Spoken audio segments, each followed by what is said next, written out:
2 মাসে star agent complete করি, 7 মাসে রুবি এবং 1 বছরে ডায়মন্ড। তাহলে হবে তো জয়েনিং হওয়ার 7 মাস অর্থাৎ রুবি হওয়ার আগ পর্যন্ত আমার কোনো পরিচিত মেম্বার আমি জয়েনিং করা নাই। তাহলে তারা যে রিজেক্ট করছে আমাকে, আমি কি বিজনেস ছেড়ে দিছি?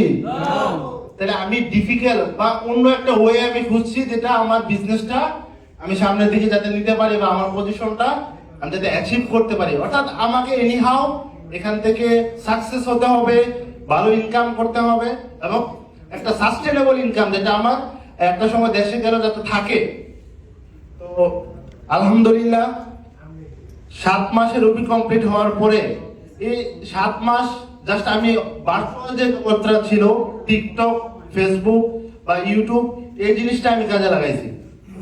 বর্তমানে প্রত্যেকে কিন্তু ফেসবুক বা টিকটক চালান, রাইট? এই টিকটকে কিন্তু আলহামদুলিল্লাহ আমার ম্যাক্সিমাম লিডার কিন্তু টিকটক থেকে তৈরি হয়েছে। তাহলে এই টিকটকটা যেন হয় আপনার ইনকামের একটা রাস্তা।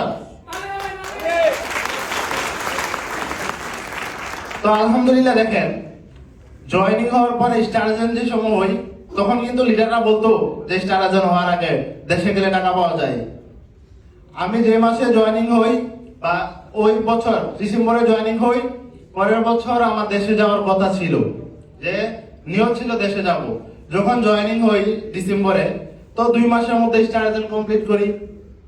স্টার এজেন্ট কমপ্লিট করার পরে একটা স্বপ্ন জাগে যে না, যেহেতু সুযোগ আছে দেশে যাওয়ার পরে ইনকাম নেওয়া যায়, তাহলে দেখি একটা ট্রাই করে যে মিনিমাম ডায়মন্ড পজিশনটা অ্যাচিভ করে দেশে যাই যাতে একটা সুন্দর ইনকাম থাকে। আলহামদুলিল্লাহ আমি ডায়মন্ড কমপ্লিট করে 2024 সালে দেশে যাই। দেশে 6 মাস থাকি। 6 মাসে 4 লক্ষ টাকার উপর আমার ডেক্সিন থেকে ইনকাম ছিল। এবং দেশে যাওয়ার পর আমার একটা পজিশন আসছে ইএসডি। তাইলে দেখেন, আপনারা অনেকে অনেক কোম্পানিতে কাজ করতেছেন, রাইট? দেশে যাওয়ার পরে কি কোনো পজিশন আসে? না।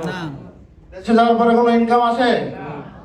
আপনারা যারা এই জায়গাতে আছেন, যারা পিছনে আছেন, একটা সিদ্ধান্ত যে নেক্সট ইয়ার আমি এই জায়গাতে diamond, ESD, SSD, double diamond position হয়ে সেলিব্রেশন নেব। বা যারা দেশে যাবেন ভাবতেছেন, মিনিমাম নিজের একটা স্ট্রং ইনকামের রাস্তা তৈরি করে দেশে যান, যাতে 1 মাসে ছুটি থাকতে পারেন দেশে, রাইট কিনা? ধন্যবাদ সবাইকে, দোয়া করবেন আমার জন্য। ভালো থাকবেন সবাই, সুস্থ থাকবেন। ইনশাআল্লাহ কথা হবে আপনাদের সাথে আবার।